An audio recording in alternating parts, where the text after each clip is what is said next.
नमस्कार, आप सभी का स्वागत है यूथ अध्ययन की चैनल पे। देखिए, आज से हम जो आपके बीच अब करंट अफेयर की डेली सीरीज भी ला रहे हैं और करंट अफेयर की जो डेली सीरीज है वो हर दिन रहने वाली है। पिछले कल 31 जो हम 1 अगस्त और 31 जुलाई की मैं आज करंट अफेयर जो आपके बीच जो है मिक्सअप करके लाया हूँ। तो 31 जुलाई और 1 अगस्त की जो करंट अफेयर है आज हम इसको देखने वाले हैं। मोस्ट इंपॉर्टेंट ये रहने वाली है। करंट अफेयर जो अब डेली आपके बीच आने वाली ऑल इंडिया लेवल की करंट अफेयर रहने वाली है। अगर मैं बात करता हूँ करंट अफेयर में जो पहली क्वेश्चन की इंपॉर्टेंट रहते हैं हर एक करंट अफेयर। पहला क्वेश्चन जो है मनु भाकर। अब मनु भाकर ने भैया कमाल कर दिया है। मनु भाकर ने 10 मीटर एयर पिस्टल, देखिए 10 मीटर एयर पिस्टल में ब्रॉन्ज जीता है। याद रखना है कि जो मनु भाकर जो है ये जो है वो देख लिया शूटर है और इसने इन्होंने क्या किया है 10 मीटर एयर पिस्टल में क्या जीता है भारत के लिए पेरिस ओलंपिक में ब्रॉन्ज जीता है। क्या जीता है दोस्तों? ब्रॉन्ज जीता है। अगर मैं बात करता हूँ यह जो है मनु भाकर जो है पहली वुमेन शूटर बनी है। मोस्ट इंपॉर्टेंट बात है, पहली वुमेन शूटर बनी है जिन्होंने ओलंपिक में मेडल जीता है शूटिंग में। मेडल तो कईयों ने जीते हैं ओलंपिक में, लेकिन शूटिंग में भाई शूटर है ये, पहली शूटर है मनु भाकर जिन्होंने जो है ओलंपिक में क्या जीता है भारत के लिए मेडल जीता है। बात यही नहीं रुकती है। अब क्या होता है 2 दिन पहले तो इन्होंने ब्रॉन्ज जीता था अकेले सिंगल में शूटिंग में 10 मीटर में। अब इसके बाद क्या होता है पेरिस ओलंपिक में ही मनु भाकर और सरबजीत सिंह, अब इन्होंने क्या किया मिक्स्ड जोड़ी थी इनकी। मनु भाकर और सरबजीत सिंह ने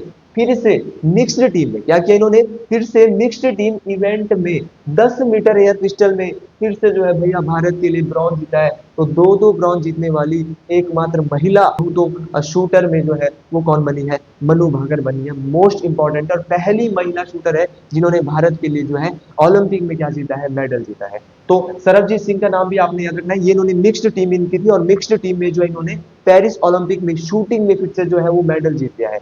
इसके अलावा अगर मैं अगले करंट अफेयर की बात करता हूँ यहाँ से इंपॉर्टेंट करंट अफेयर जो है मैं आपके बीच लाया हूँ। हर एक जो है यहाँ से हर एक चीज जो आपको पेपर में काम आने वाली है और ये डेली करंट अफेयर रहने वाले हैं। डेली आपको जो है मॉर्निंग में 10 से 11 बजे के बीच में करंट अफेयर मिल जाएंगे। हर दिन के करंट अफेयर में बनाऊंगा। 31 जुलाई और 1 अगस्त के इसलिए बनाए क्योंकि हमने शुरुआत की थी, तो 31 जुलाई और 1 अगस्त के करंट अफेयर आज हमने आपके बीच लाए हैं। अब अगला क्वेश्चन है Jiya Rai became world youngest fastest female para swimmer. देखिए पैरा नाम क्या है इनका, जिया राय है भैया। अब जिया राय ने क्या किया है, इन्होंने जो है वो यंगेस्ट फास्टेस्ट फीमेल है, सबसे कहूं मैं तो सबसे कम उम्र की जो महिला है जिन्होंने जो है पैरा स्विमर सब तो to swim a solo across English Channel, तो इंग्लिश चैनल को पार कर लिया भाई। इंग्लिश चैनल को पार करने वाली वर्ल्ड यंगेस्ट फास्टेस्ट फीमेल, तो पूरे वर्ल्ड के अंदर यंगेस्ट फास्टेस्ट फीमेल बनी है जिया राय जिन्होंने कितनी इंग्लिश चैनल को पार किया है। इनको इंग्लिश चैनल को पार करने के लिए इंग्लिश चैनल तो पार किया जिया राय ने कितने मिनट में, 17 आवर और 25 मिनट, 17 घंटे 25 मिनट में इन्होंने इंग्लिश चैनल को पार। जिया राय जो है वो पहली महिला बनी है जिन्होंने 17 घंटे और 25 मिनट में इंग्लिश चैनल को पार किया है। विश्व की वर्ल्ड यंगेस्ट फास्टेस्ट फीमेल। अगर मैं जिया राय के बारे में बात करता हूँ तो इन्होंने जो है वो पाक स्टेट को भी पार किया था। देखिए पाक स्टेट जो इंडिया और श्रीलंका के बीच जो पाक स्टेट है इसको भी जिया राय जो है पार कर चुकी है 2022 में। तो जिया राय के बारे में आपने याद रखना है कि इनके द्वारा जो है वो इंग्लिश चैनल पार कर दिया गया है। इसके अलावा जो भी पेरिस ओलंपिक हो रहे हैं तो रोहन बोपन्ना, देखिए इनका नाम क्या है भैया, Rohan Bopanna announce retirement from Indian tennis. देखिए रोहन बोपन्ना ने जो है क्या है अनाउंस रिटायरमेंट अपनी जो है वो बोला है कि मैं रिटायरमेंट लेना चाहता हूँ। ये इंडिया के टेनिस प्लेयर है। पेरिस ओलंपिक में ये हार जाते हैं रोहन बोपन्ना जी और इसके बाद जो है ये क्या करते हैं यहाँ से जो है रिटायरमेंट की घोषणा कर देते हैं। अगले क्वेश्चन की मैं बात करता हूँ यहाँ से। अगला क्वेश्चन बनेगा India host men's Asia Cup cricket in 2025। देखिए जो एशिया कप होता है इस बार जो एशिया कप हो रहा है वो T20 फॉर्मेट में हो रहा है। कौन से फॉर्मेट में हो रहा है भैया, जो 2025 में जो एशिया कप होना है वो T20 फॉर्मेट में होना है। होस्ट कौन सा देश कर रहा है, तो होस्ट कर रहा है इंडिया। इंडिया जो होस्ट कर रहा है एशिया कप 2025 को, या आपने याद रखना T20 फॉर्मेट में होगा। अगर यही मैं बात करता हूँ 2027, तो 2027 में जो इसको होस्ट करेगा वो करेगा भैया बांग्लादेश। कौन सा देश करेगा, बांग्लादेश। तो बांग्लादेश जो है वो 2027 में इसको होस्ट करेगा और 25 में जो होस्ट कर रहा है 2 साल बाद जो एशिया कप आता है ये कर रहा है कौन, इंडिया। अगला क्वेश्चन मोस्ट इंपॉर्टेंट बनता है। देखिए हर एक क्वेश्चन इंपॉर्टेंट मैं लाया हूं यहाँ पे। UPSC union public service commission विश्व का ही नहीं सबसे बड़ा एग्जाम माना जाता है पूरे विश्व का, और भारत का तो है ही है क्योंकि भारत में होता है। यूनियन पब्लिक सर्विस कमीशन के न्यू चेयरपर्सन क्या नाम है इनका? प्रीति सुदान, मोस्ट इंपॉर्टेंट है। यूनियन पब्लिक सर्विस कमीशन के न्यू चेयरपर्सन प्रीति सुदान अब बनाई गई है। और अगर मैं बात करता हूँ, इससे पहले मनोज सोनी जी होते थे, लेकिन मनोज सोनी ने जो है अपने निजी कारणों के कारण जो है इस्तीफा दिया था, रेजिग्नेशन दिया था जो है वो यूपीएससी के चेयरपर्सन से। तो अगर मैं बात करता हूँ यहाँ पे प्रीति सुदान की, तो प्रीति सुदान अब न्यू चेयरपर्सन बनी है यूपीएससी की। और आर्टिकल 316 का ए, आर्टिकल 316 का ए जो है वो बात करता है यूपीएससी के चेयरपर्सन की कार्यकाल के बारे में, कि कितना कार्यकाल, कितना इनका जो है कार्यकाल रहने वाला है। तो इनका जो कार्यकाल रहने वाला है वो 6 ईयर, या तो ये 6 साल इनका कार्यकाल रहने वाला है, या फिर इनका कार्यकाल रहने वाला है 65 ईयर्स, या तो ये 65 साल की पूरी हो जाए, या 65 साल की पूरी होने से पहले, या ये 6 साल का इनका कार्यकाल रह सकता है। दोनों बातें आपने समझ ली। जैसे प्रीति सुदान की उम्र जो है अभी 64 साल के आसपास है, तो ये अगले साल क्या हो जाएगी? रिटायर हो जाएगी, क्योंकि इनका एक क्राइटेरिया पूरा हो रहा है यहाँ पे, क्योंकि ये 65 साल की हो जाएगी। अगर मैं यूपीएससी के बारे में बात करता हूँ, तो आर्टिकल 315 से 323 जो है कॉन्स्टिट्यूशन में इसका जिक्र किया गया है। तो बहुत सारी बातें आगे हम देखते हैं अगले करंट। इसके बाद मैं बात करता हूँ 31 जुलाई। 31 जुलाई और 1 अगस्त के हम करंट अफेयर पढ़ रहे हैं, और 31 जुलाई को एक डे मनाया गया, वर्ल्ड रेंजर डे।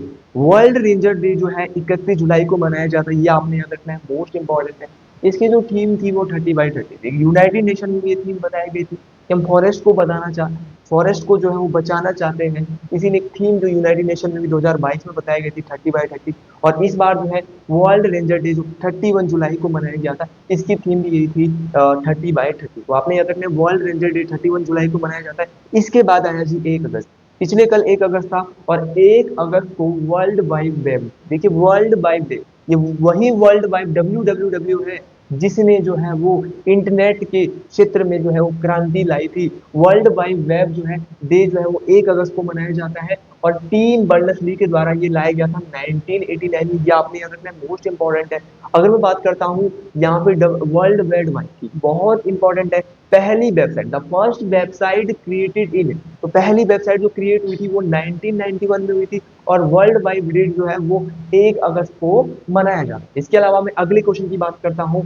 1 अगस्त को वर्ल्ड लंग कैंसर डे भी मनाया जाता है। देखिए वर्ल्ड लंग कैंसर, देखिए बहुत सारे लोगों को जो है वो दुनिया में जो है वो कैंसर के शिकार हो रहे हैं, लेकिन उसमें जो अधिकतर जो 15% जो लोग हैं ना यार, वो लंग्स कैंसर के जो है वो शिकार हो रहे हैं। तो इसीलिए जो इसके लिए जो है वर्ल्ड लंग कैंसर डे भी मनाया जा रहा है 1 अगस्त को ही।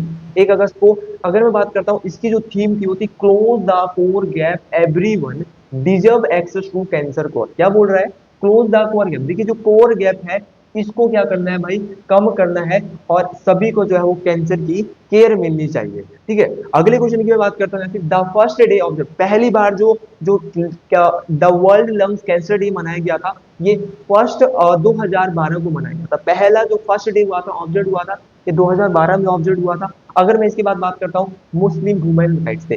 देखिए मुस्लिम वुमेन राइट्स डे, आपने सुना होगा 3 तलाक बंद कर दिए भैया, 3 तलाक बंद कर दिए। कैसे किए? तो इनके लिए, मुस्लिम वुमेन्स के लिए राइट्स लाया था, हमारी सरकार के द्वारा लाया गया था, अमेंडमेंट कर दिए गए थे। तो मुस्लिम वुमेन्स राइट्स डे जो मनाया जा रहा है, ये भी 1 अगस्त को मनाया जा रहा है। 1 अगस्त को हमने 3 दिन देख लिया है। एक देखा है हमने WWW डे, एक देखा है हमने वर्ल्ड लंग कैंसर डे, और एक देखा हमने मुस्लिम वुमेन्स राइट्स डे। देखिए मुस्लिम वुमेन्स राइट्स डे भी 1 अगस्त को ही मनाया जाता है। देखिए इसकी जो थीम थी, थीम तो मैं इसकी कोई नहीं थी, लेकिन इसका जो एक चीज आपने याद रखनी, the centre government enacted the law. देखिए जो लॉ आया था, जो द सेंट्रल गवर्नमेंट के द्वारा, केंद्र सरकार के द्वारा, इस लॉ को 1 अगस्त 2019 को जो है खारिज कर दिया गया, और वी स्टार्टेड दिस डे, और इसके बाद हम जो है इस डे को मुस्लिम वुमेन्स डे, मुस्लिम वुमेन्स राइट्स डे को जो है वो मनाते हैं। हम कब से?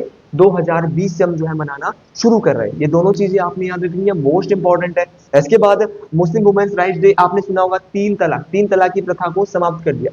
इसके साथ ये नहीं होने जो है इस जो मुस्लिम वुमेन्स राइट्स को जो है वो क्या किया है? समाप्त कर दिया है। तो इसके बाद में अगले क्वेश्चन की बात करता हूँ। 1 to 7 August world breastfeeding day. देखिए 1 to 7 अगस्त की अगर मैं बात करता हूँ, 1 से 7 अगस्त के बीच में जो है वो एक वीक मनाया जा रहा है, जिस वीक को हम बोलेंगे वर्ल्ड ब्रेस्ट फीडिंग डे। देखिए जो माए, लेकिन अब जो है इसके लिए हम जो world breastfeeding day week मना रहे हैं, डे हम इसको नहीं बोलेंगे, वर्ल्ड ब्रेस्ट फीडिंग वीक हम मना रहे हैं 1 to 7 अगस्त। देखिए ये करंट अफेयर बहुत इंपॉर्टेंट हो जाते हैं, डेली करंट अफेयर रहने वाले। आज 31 जुलाई और 1 अगस्त के थे। इसके बाद जो हम हर दिन के करंट अफेयर लाएंगे। इसकी जो थीम थी वर्ल्ड ब्रेस्ट फीडिंग वीक की, इसकी जो थीम है वो है for 2024 closing the gap breast feeding support for all. देखिए सभी को जो है वो सपोर्ट मिलना चाहिए, और क्लोजिंग द गैप जो है क्लोज होना चाहिए जो ब्रेस्ट फीडिंग, और इसके लिए जो सपोर्ट होना चाहिए सभी का। देखिए तो आज के लिए इतना ही, मिलते हैं 2 अगस्त के करंट अफेयर के साथ अगले कल। Thank you, have a nice day, good day.